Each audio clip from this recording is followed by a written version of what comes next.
ብዙዎቻችሁ ሀሳብ እየሰጣችሁ ያላችሁበት ክብሮም መጥቷል እንዳትሉኝ እያላችሁ ነበረ። አዎ ክብሮም መጥቷል። ለሰኒ ብዙ መስዋዕትነት የከፈለው ጆከር ነው። ስለዚህ ለሰኒ የሚገባት ጆከር ነው። በጭራሽ ከክብሮም ጋር መሆን የለባትም። ሰኒ እውነቱን ለእህቷ ለራኬ መናገር አለባት። በጣም ብዙ የተለያየ ሀሳብ እየሰጣችሁ ነው ማለት ነው። ሰኒ እውነቱን ካልተናገረች እህቷ ጋር አንድ ላይ ካልሆነች መጨረሻው አያምርም። በጣም ብዙ የተለያዩ ወዘቶች ኮሜንቶች አሉ ማለት ነው። በተለይ እኔ እንጃ በተለይ እንትና መምጣቱን ማንም ሰው ቢሆን ክብሮም መምጣቱን አላመናችሁም ማለት ነው። በዚህ ሰዓት አታደርገውም እያላችሁ ነበር ማለት ነው።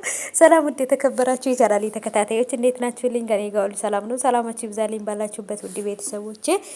ለዚህ ቻናል አዲስ ከሆናችሁ ሰብስክራይብ አድርጋችሁ ቤተሰቡን ነባሮች ዌልካም እንኳን በሰላም መጣችሁ ብያለሁ ውዶቼ። ተወዳጁ የጽናት ድራማ ትናንት ተለቆ ነበረ። በጣም ብዙ ሀሳብ እየሰጣችሁ ነው። በጣም ብዙዎቻችሁ በሰኒ ላይ እና ጆከር ላይ ክብሮም ላይ በጣም ብዙ ሀሳብ እየተሰጠ ነበረ። በተለይ ጆከር ነው ለሰኒ የሚሆናት። ጆከርን ማግባቷ ምንም እንትን አይላትም። ለሷ ለሰኒ መስዋዕት የከፈለላት ብዙ ነገር የሆነላት ጆከር ነው። ስለዚህ ጆከር ጋር መሆን እንጂ ወደ ክብሮም መመለስ የለባትም እያላችሁ ነው። በጭራሽ ወደ ክብሮም ትመለሳለችን ብዬ አላስብም ሰኒ ማለት ነው። ምክንያቱም ካሳለፈችው ነገርና ከሆነው ነገር አንጻር ወደ ክብሮም ከተመለሰች በጣም ነው የሚያሳዝነው። ሁሉን ነገር እውነቱን ለእህቷ መናገር አለባት። እህቷ ጋር ተስማምታ ነገሮችን ማስተካከል አለባት እያላችሁ ነው። እህቲቱም አሁን ላይ በጣም ከባድ ችግር ውስጥና በጣም ከባድ ስትረስ ውስጥ ነው ያለችው። ለእሷ ብላ ነበረ ከውጭ ሀገር ሁሉ ድረስ የመጣችው። ምክንያቱም እህቷ ከባድ ችግር ውስጥ እንዳለች ስለተረዳች ለዛ ብላ ነበር የመጣችው።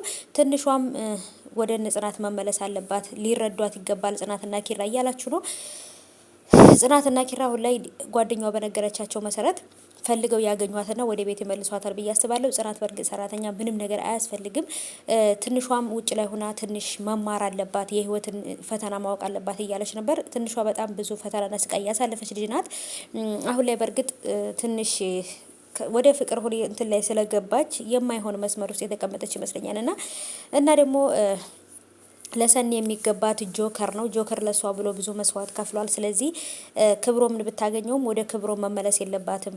ከጆከር ጋር መሆን ያለባት ሰኒ እያላችሁ ነው።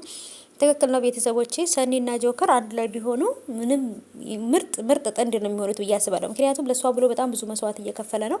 ትናንት አይታችሁ ከሆነ ልጁን ራሱ ራኬብን ለራኬብ ብሎ ያዘጋጀውን የእንቅልፍ መርፌ ራሷ ወስዳ መርፌውን ወግታው ነበርና በዛ ላይ ራሱ አንቺ አትጨናነቂ እኔ ሁሉ ነገር ኃላፊነት ነው ወስዳለሁ ብሎ ነበር ያለውና ለሷ ብሎ በጣም ብዙ መስዋዕት እየከፈለ ነው። ከመጀመሪያው ጀምሮ ከሚወደው ጓደኛው ጋራ ከስዊድ ጋራ ተጣልቶ ስዊድን መጥቶ ሰኒን ይዟት አመልጦ ነበርና በዚህ የተነሳ ነው በሰኒ የተነሳ እስካሁን ድረስ መስዋዕት እየከፈለ ያለው ማለት ነውና ጆከር እውነተኛ አፍቃሪ ነው ብዬ ነው የማስበው። እስቲ እንግዲህ መጨረሻው ምንድን ነው ያለን? ትንሿንም ጽናትና ኪራ ተነጋግረው ትንሿን መመለስ አለባቸው። በእነሱ ምክንያት ወጥታ አደጋ ከደረሰባት ግን በጣም ነው የሚያዝኑት እያላችሁ ነበረ። እስቲ እንግዲህ በተለይ በምህሩና ናሆማም ራሱ ትንሽ ትዳራቸው ቀዝቅዟል። ምክንያቱም በፍቅረኛው ምክንያት ናሆማ ልጅ እንዳለው አላወቀም። ከዛች ፍቅረኛው ጋር እውነተኛ የናሆም ልጅ ከሆነ ምህሩን ትቷት ወደ ፍቅረኛ ወደ በፊቱ ፍቅረኛ ወደ ልጁ እናት ይሄዳል ወይስ የሚያደርገው ግን አይመስለኝም። እስቲ እንግዲህ ምን እንደሚፈጠር እናያለን። ጆከርና ሰኒ አንድ ላይ መሆን አለባቸው። በጭራሽ በማላቸው ክፍተት መፈጠር የለበትም።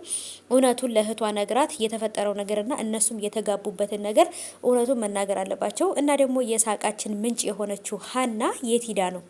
ሀና የለችም። በእርግጥ ኪራም ቢሮ ውስጥ ሆኖ እስካሁን ድረስ ምንም ቀረጻ አልተደረገም። እስቲ እንግዲህ ምን እንደሚፈጠር እናያለን።